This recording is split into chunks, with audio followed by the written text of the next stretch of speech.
멋진 찬양 잘 들었습니다. 감사합니다. 오늘 아침 말씀 제목은 우울함이 찾아올 때입니다. 도종환 시인이 쓴 흔들리며 피는 꽃이라는 시가 있습니다.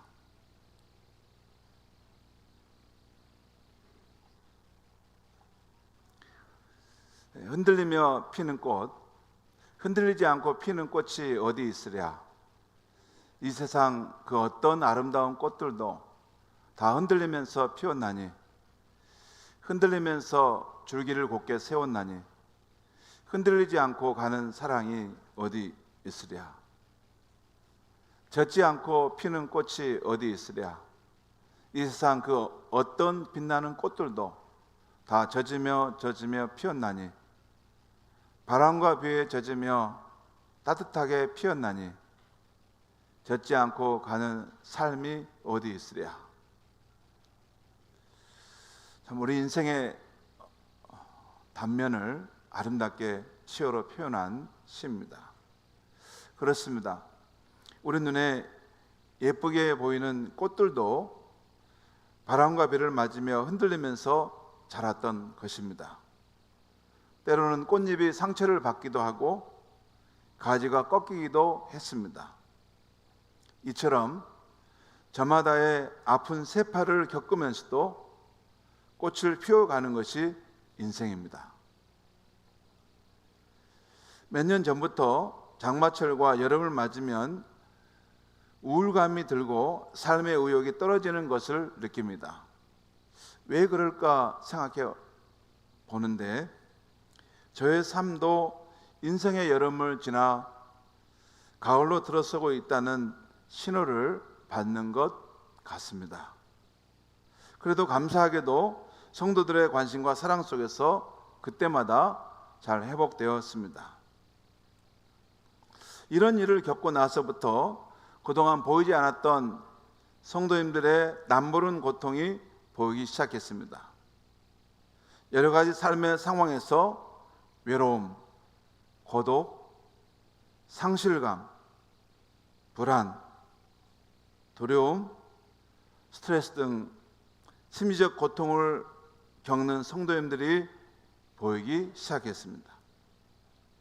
병든 몸을 안고 홀로 하루하루 견뎌내시는 성도님들, 바라지 않으셨지만 홀로 살아갈 수밖에 없는 성도님들, 은퇴 이후 삶의 목표를 잃고 허전한 마음으로 살아가는 성도님들, 노년기를 쓸쓸하게 보내는 성도님들, 취업의 관문을 통과하기 위해 자신과 매일 싸워야 하는 청년들, 그리고 대학 입시라는 압박 가운데 자율학습과 학원 특강에 매진해야 하는 청소년들, 그리고 자녀들이 장성하여 그 품을 떠나서 빈둥지 증후군을 겪고 있는 중년 여성 성도님들입니다. 이런 상황 속에서 살다 보면 자신도 모르게 우울한 마음이 들 수 있습니다. 그리고 이런 현상이 지속되게 되면 습관이 되어 우울증이라는 병이 생기게 되죠. 서울대병원 의학정보사전에 보니 우울증이란 우울감과 삶에 대한 흥미와 관심이 상실되는 것이 주요 증상으로 나타나는 마음의 병이라는 것입니다. 우울한 마음과 삶에 대한 흥미와 관심이 상실된다.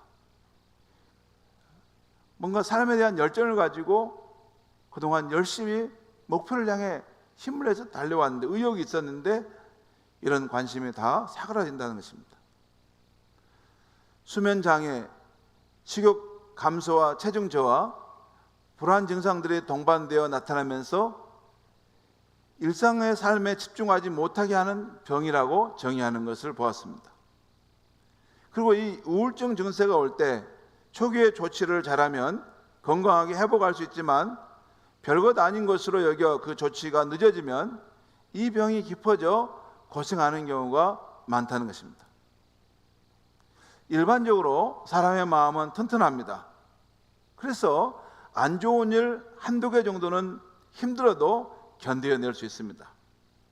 그렇지만 여러 가지 안 좋은 일이 동시에 일어난다면 견뎌내지 못하고 쓰러지면서 우울감에 빠질 수 있습니다.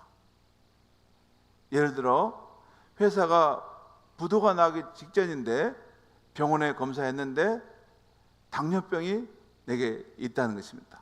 몸을 조심하라는 것입니다. 더군다나 시집간 딸은 결혼 생활이 어려워졌다고 친정집으로 들어와 살겠다는 것입니다. 이런 여러 가지 감내하기 어려운 일들을 겪게 되면 그 무거운 짐을 견뎌내지 못하고 쓰러지는 것이죠. 그래서 우울한 마음에 사로잡힌다는 것입니다. 현재 우리나라의 우울증 환자는 2022년에 이미 100만 명이 넘어섰습니다.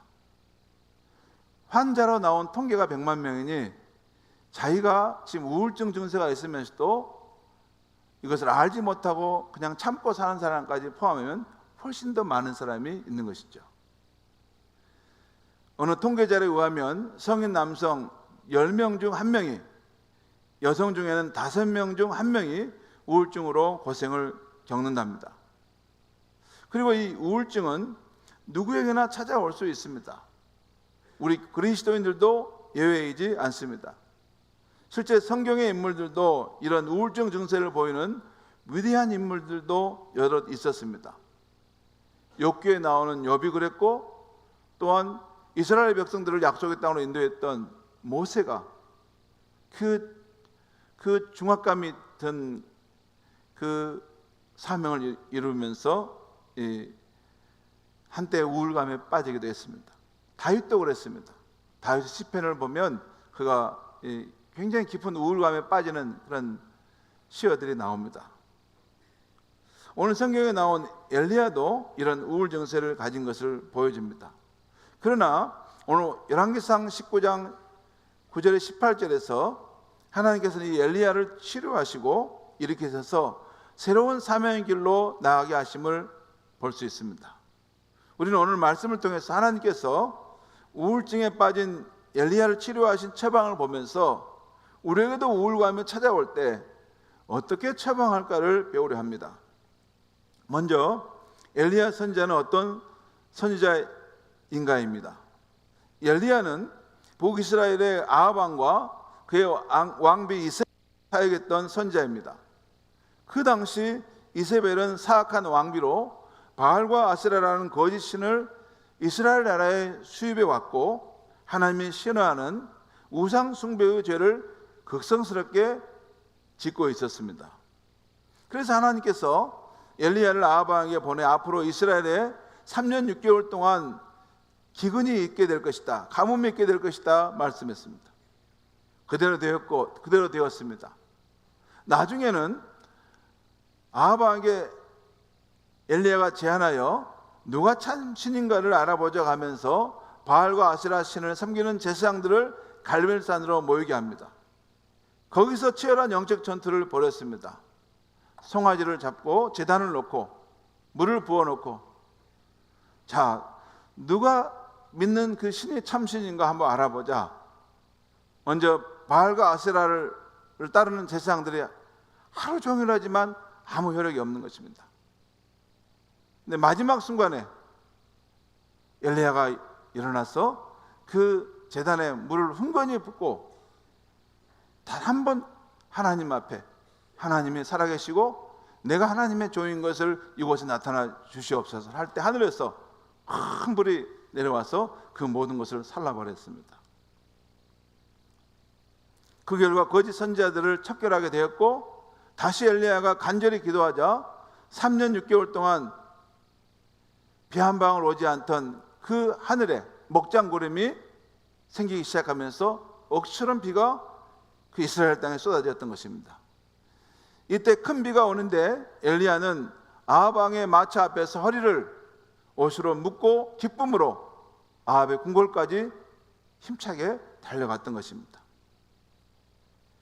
그런데 엘리야도 사람이다 보니까 이렇게 승리의 삶을 살았지만 지칠 대로 지쳤습니다. 영도 마음도 몸도 긴장감으로 지쳐 있었습니다. 그런데 그날 밤에 한 사환이 와서 사악한 이세벨 왕비의 전가를 전합니다. 그 내용인즉슨 바알과 아세라 선지자를 죽였다고 이세벨이 분노하면서 내일 이맘때 내가 너를 죽일 것이라고 유업합니다.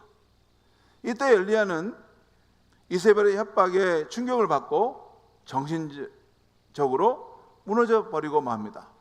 그동안 그 영적 싸움과 그런 사역의 삶을 감당해야 되기 때문에 그 버티고 견디고 거기까지 왔는데 이제 끝났다고 여기는 순간 또 새로운 유업이 오게 되면서 충격을 받고 그 힘이 무너진 것입니다.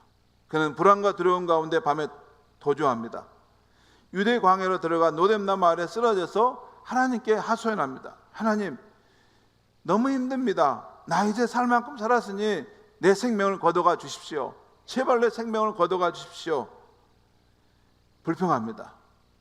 한없이 불평하다가 지쳐서 깊이 잠이 들게 됐죠. 이것은 전형적인 우울증의 증세입니다.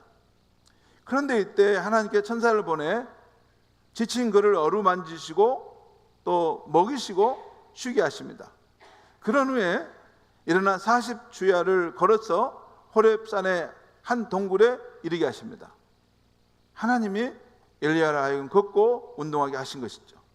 또 호렙산 바위 굴 속에 들어가 쉬게 하시고 엘리야가 자신의 어려움을 호소할 때 하나님은 묵묵히 들어주십니다.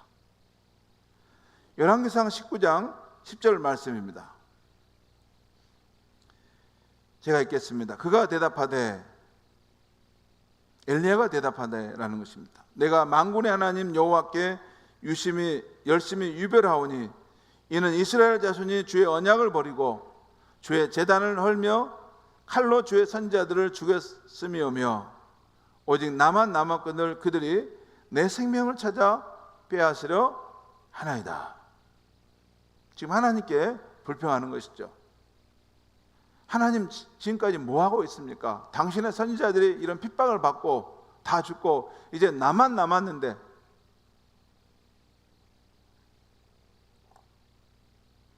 그러지만 하나님은 침묵하고 그의 억울함을 호소하는 그 기도를 계속 들으셨습니다.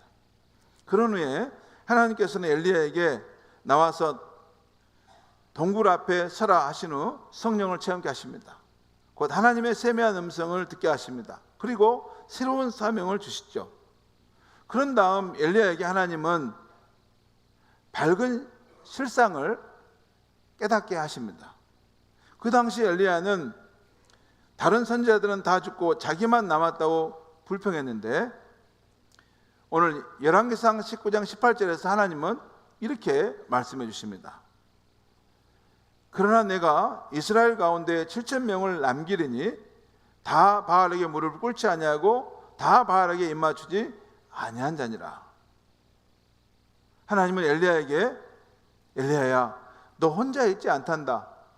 더 밝은 눈으로 봐라. 7,000명이나 바알에게 무릎을 꿇지 않고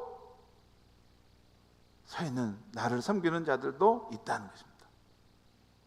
그러니까 엘리야가 오해를 하고 있는 그것을 잘못을 일깨워주면서 긍정적인 마음으로 이 상황을 보도록 하신 것입니다. 이 과정을 통해 엘리야는 우울증에서 완전히 회복되어 다시 사명의 삶을 살게 되죠.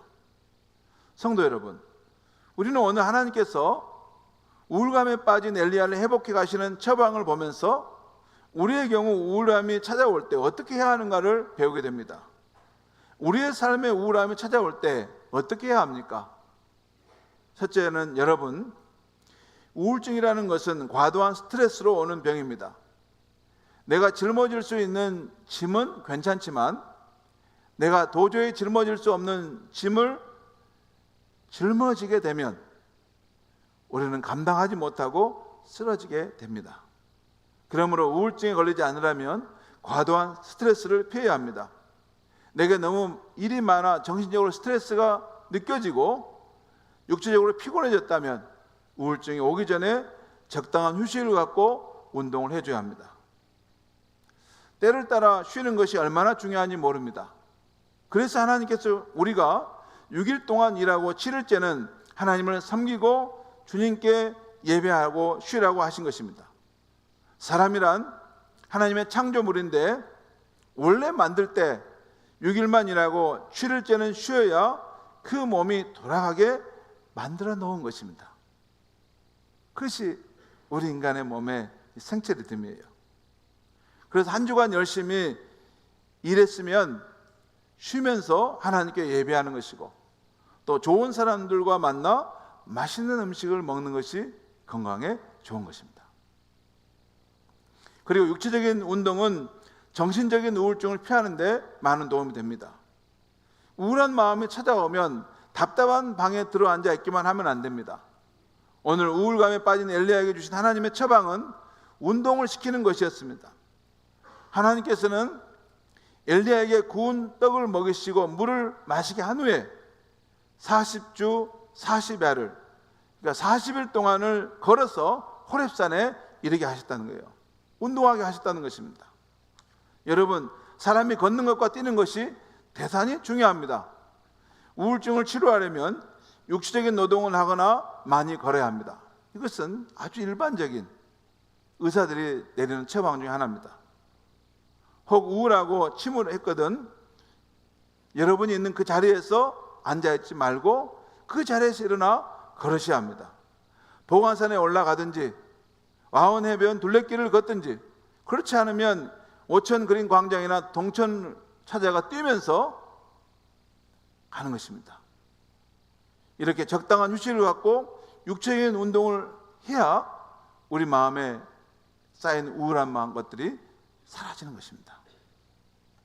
두 번째, 하나님이 주신 처방은 하나님께 나아가 마음의 고통을 쏟아 놓게 한 것입니다. 우울증 환자들이 우울증에 걸리면 여러 가지 불만과 분노가 쌓이게 됩니다. 특별히 정신분석학으로 보면 우울증이란 자기 내면으로 총구를 돌린 공격성이라는 것입니다. 여러분, 사람이 보통 화가 나면 이렇게 뭔가 분노하는 마음이 일어나면 밖으로 표출하는 것이 보통 일반적인 것인데, 이 우울증이라는 것은 이 화를 자기 내면으로 총구를 쏜다는 것입니다. 남의 탓이 아니라 내 탓이라고 자꾸 자책함으로써 그 마음이 더 와해되고 무너져 내린다는 것입니다. 그리고 이런 부정적인 생각에 빠져들면 점점 더 깊은 그 늪 속으로 빠져들어가게 된다는 것이에요. 여러분, 이럴 때 우리는 신뢰할 수 있는 누군가를 만나 마음속의 괴로움을 쏟아내고 함께 나누는 것이 중요합니다. 그래서 한 믿음의 형제 자매들, 또 한 목장 가족들이 그렇게 중요한 것입니다. 특히 우리는 하나님 앞에 나와서 마음속의 괴로움을 기도로 다 쏟아 놓을 수 있습니다. 억울하고 답답한 감정을 하나도 남기지 않아도 됩니다. 하나님은 엘리야에게 호렙산 굴에 와서 자기 마음에 있는 억울한 다 고백하게 만드셨습니다. 억울하고 원망스러운 일, 낭망되고 답답한 일 등을 남김없이 깨끗이 다 고백하게 만드신 것입니다. 그래서 그의 마음속에 있는 찌꺼기를 다 없애게 해주신 것입니다. 이게 하나님이 우울함에 빠진 엘리야에게 내린 처방이었던 것입니다. 그리고 이때 하나님은 성령의 만져주심으로 엘리야를 터치하십니다. 오늘 11절과 12절 말씀에 보면 하나님이 엘리야에게 바람과 지진과 불과 같은 자연현상을 통과하게 하심으로써, 또 세미한 음성을 듣게 하심으로써 살아계신 하나님을 체험케 하십니다. 성도 여러분, 살아계신 하나님을 성도가 체험하는 것은 그 어떤 치유의 방법보다 더 중요합니다. 이 세상의 문제보다 더 크신 하나님, 내 고통보다 더 크신 하나님, 나의 절망보다 더 크신 하나님이 있다는 것을 경험하는 것은 너무나 중요합니다. 우리는 오늘날 우울증 환자들은 모든 것이 다 끝장났다, 이제는 나 같은 사람은 쓸모없다, 이제는 나는 죽어야 한다고 생각할 때, 그때 성령의 임재를 경험하게 되면 곧 극적으로 살아계신 하나님을 체험하게 되면 그 사람이 달라지게 됩니다. 곧 나는 하나님의 사랑을 받고 있다. 하나님이 나와 같이 계시는데 주 내 안에 계시고 내가 주 안에 계신다. 그러므로 주님께서 나와 같이 계시니 나는 두려울 것이 없다. 온 세상이 날 버려도 하나님은 나를 버리지 않으셔 라는 확신을 갖게 되는 것입니다. 그러므로 우리의 마음속에 우울한 마음이 들고 부정적인 마음이 사로잡혔을 때 성령님의 터치하심을 받으시는 것이 좋습니다. 지난주에 우리 순천에 있는 목사님들하고 함께 공부하는 모임이 있었는데 주제가 회심이었습니다. 회심. 하나님을 만나면서 우리 삶이 바뀐 것이 대한 것이죠. 그런데 각 목사님이 그 회심을 체험한 것이 다 달랐습니다. 근데 한 분이 여수에 사시는, 여수에서 어린 시절을 보냈던 분이신데 참 가난하고 참 어려운 삶의 환경에서 자랐는데 11살 정도 됐을 때, 초등학생일 때 학교를 갔다가 어느 날 오는데 오후 한 3시, 4시인가 그 정도 혼자 시골길을 가는데 그 하늘이, 파란 하늘이 이렇게 펼쳐져 있는 것입니다. 근데 그 파란 하늘이 너무나 아름다운데 그걸 보는 순간 창조주 하나님이 계시고 그 하나님이 나를 사랑하신다 라는 이런 마음이 들었다는 것입니다. 그때 그 감동이 있었는데 그것이 일생 동안 살면서 시련과 역경을 만날 때 그것을 이길 수 있는 힘이 된 것이 그때의 체험이었다는 것이에요.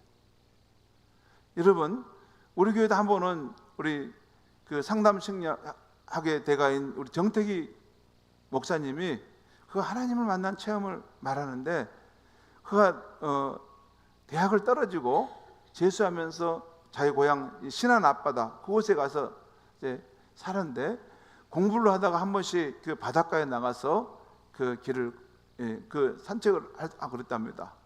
그런데 그 어렸을 때부터 거기 자랐기 때문에 그걸 잘 아는데도 어느 날 하루는 이게 해가 지는데 해가 저 서산에 넘어 바닥 그 너머로 넘어가는데 그 붉게 물드는 그 장엄한 모습을 보는데 창조주 하나님이 자기를 알고 사랑하신다는 그 마음에 감동을 주는 것이었답니다. 그것이 너무 강렬해가지고 자기 영혼을 사로잡았다는 거예요. 제가 교육전수사 때 청청도에 있는 어느 시골에 있는 그 교회에 가서 우리 아이들을 데리고 그곳에 도시에 있는 아이들 데리고 그 수련회를 인도했습니다. 근데 하루 이틀날 너무 제 몸이 피곤했던 것 같습니다. 그리고 둘째 날인가 오전 집회를 마치고 나는 너무 피곤해서 쓰러져 있는데 애들은 다 바닷가에 다 선생님과 놀러 갔습니다. 나 혼자만 그 시골교회에 이렇게 힘들어서 누워 있었습니다. 그런데 갑자기 바람이 불었어요. 그 주변에 옥수수 밭이 많았는데 옥수수 밭 사이로 바람이 샥 부는 소리가 들리고 그 바람이 그 문이 열려 있는 그 교회 그를 향해서도 바람이 쫙 들고 내가 바닥에 엎져 있었는데 그때 제 느낌이 천국에 가면 이렇게 몸이 가벼운가 보구나. 그리고 하나님이 저를 감싸신다는 그 달콤한 느낌을 받았습니다. 왜 제가 그렇게 말할 수 있냐면 제가 60의 생애를 살았는데 그 경험을 했던 것은 지금도 잊혀지지 않습니다. 마치 천국에서 내가 있는 것처럼 정말 천국은 이렇게 가볍게 몸이 떠 있는가 보구나 하는 느낌을 받았던 것입니다. 여러분, 이런 성령의 만져주심을 경험하게 되면 그 자기의 인생을 짓누르고 있는 모든 이런 무거운 짐과 이런 우울한 감정이 한순간에 다 날아가 버리는 것입니다. 그리고 새로운 삶을 살 수 있는 것입니다. 우리 성도님들이 고통을 하나님 앞에 내올 때 하나님의 이런 역사가 있기를 바랍니다. 세 번째는 하나님 치유 방법, 세 번째는 우울증에 걸린 사람은 긍정적인 관점으로 세상을 보는 것이 필요하다는 것입니다. 우울증에 걸린 사람은 모든 것이 잿빛으로 보입니다. 모든 것을 부정적으로 보고 부정적으로 생각하고 부정적으로 말합니다. 엘리야는 오늘 14절 말씀에서 내가 여호와께 열심히 택배라온데 이스라엘 자손이 주의 언약을 버리고 다른 선지자들은 다 죽고 나 혼자만 남았습니다. 이제 나조차도 죽이려고 합니다라고 하나님께 불평했어요. 그런데 이것은 잘못 오해하고 있는 것이었습니다. 그래서 하나님께서 엘리야야, 너 혼자만 남았다고 낙심하지 마라. 아직까지 7,000명이나 주님을 섬기고 나를 섬기고 바알에게 무릎을 꿇지 않은 사람이 있단다 말씀했어요. 여러분, 하나님께서는 우리가 언제나 긍정적인 면을 보게 하십니다. 어떠한 사람이라도 부정적인 면만 보고 말하면 우울함에서 빠져나올 수가 없습니다. 여러분, 인생을 살아가면서 어둡고 캄캄한 장면을 찾으려면 얼마든지 찾을 수 있습니다. 아무리 햇볕이 쨍쨍 비치는 곳이라도 그늘을 찾으려면 그늘이 있어요. 지붕 밑에도 그늘이 있고 나무 밑에도 그늘이 있고 건물을 가린 그늘이 있습니다. 그늘 밑에 서서 나에게는 그늘밖에 없어, 태양은 비치지 않아, 모두 어둡다고 말하는 사람은 자기가 그늘을 택한 사람이요, 이런 사람은 우울증에서 나올 수가 없습니다. 그러나 여러분, 밝은 곳을 택하려면 광장에도 밝은 곳이 있고 길거리에서도 밝은 곳이 있고 언덕에도 밝은 곳이 있고 어느 곳에든지 있습니다. 이 세상에 살 때 여러분, 완전한 것은 어디에도 없습니다. 여러분 부모에게도 좋은 점이 있고 나쁜 점이 있습니다. 여러분 자녀에게도 좋은 점이 있고 나쁜 점이 있습니다. 남편에게도 좋은 점이 있고 나쁜 점이 있습니다. 아내에게도 좋은 점이 있고 나쁜 점이 있는 것입니다. 어떻게 인생을 살 때 좋은 점, 감사할 것은 다 잃어버리고 나쁜 점만 찾아서 이것을 보석처럼 가슴에 가지고 그것을 들추어내며 원망하고 불평하고 탄식한다면 그 사람은 스스로 무덤을 파헤치는 우울증 환자가 되어버리는 것입니다. 우리 인생에는 좋은 점도 많습니다. 그러므로 좋은 점을 생각하고 하나님께 그 좋은 점을 인하여 감사해서 긍정적이고 밝고 환한 인생을 살아가야 합니다. 그러면 그 마음속에 있던 우울증의 늪에서부터 해방되어 행복한 인생, 기쁨의 인생, 소망찬 인생을 살아갈 수가 있는 것입니다. 이러므로 사랑하는 성도 여러분, 이 세상에 여러분 혼자만 완전하고 다른 사람은 다 불완전하다고 생각하는 것은 오해입니다. 나 혼자만 괴로운 짐을 지고 가고 다른 사람은 다 평안하게 살 거라는 것은 오해라는 것이에요. 이 세상에 온전한 사람 한 사람도 없습니다. 성경 말씀대로 모든 사람이 죄를 범하였으며 하나님의 영광에 이르지 못했습니다. 그런데 이 가운데 우리는 구주 예수님의 보혈로 죄 씻음 받고 구원함을 받았습니다. 그러므로 이제 우리는 모든 사람 가운데서 결점을 찾기보다는 장점을 찾아서 그것을 생각하며 감사하는 삶을 살아야 하겠습니다. 부모에게서 감사할 것을 찾고 남편에게서, 아내에게서 감사할 것을 찾고 가까운 이웃에게서 감사할 것을 찾고 자기의 생활 속에서 감사할 것을 찾아서 그 감사로 하나님께 예배를 드리는 것입니다. 바로 그것이 하나님을 영화롭게 하고 자기 마음을 밝고 맑게 환하게 하는 그러한 지름길이 되는 것입니다. 오늘 우리는 하나님의 사람 엘리야에게 우울증이 찾아왔을 때 하나님이 취한 처방법을 보았습니다. 그것은 적당한 휴식과 운동을 하도록 한 것입니다. 하나님께 나아가 마음의 고통을 쏟아 놓은 것입니다. 그리고 아무리 힘들어도 인생에는 감사할 일이 많기 때문에 긍정적인 관점을 가지고 세상을 바라봐야 한다는 것입니다. 사랑하는 성도 여러분, 혹 여러분에게 이 우울감이 찾아올 때 이 하나님의 처방법으로 대처하여 밝고 건강한 마음이 되어 행복하며 사시기를 바랍니다. 그리고 마음의 시련이 왔을 때 더욱 성숙한 인격으로 승화시켜서 주님 나라에 들어가시는 저와 여러분이 되시기를 간절히 축원합니다. 기도하겠습니다. 하나님 아버지, 우리는 모두 연약한 죽을 것 같은 인생들입니다. 우리가 이 세상의 짐을 감당해 가지만 때로는 우리가 감당할 수 없을 만큼 그러한 여러 가지 어려운 일이 우리 삶을 압도해 올 때 우리는 지쳐서 쓰러지게 되고 때로는 깊은 실망감과 좌절의 늪에 빠지게 됩니다. 하나님 아버지, 오늘 우울한 감정에 사로잡혔던 엘리야를 건져주셨던 하나님께서 혹시 그런 우울한 삶 가운데 묶여있는 성도가 있다면 그를 자유케 하시고 해방시켜 주시옵소서. 오늘 주신 하나님의 처방법으로 그것을 벗고 일어나서 인생을 밝고 건강하게 행복하게 살아가는 우리 성도님들 되게 하여 주시옵소서. 예수님의 이름으로 기도합니다. 아멘.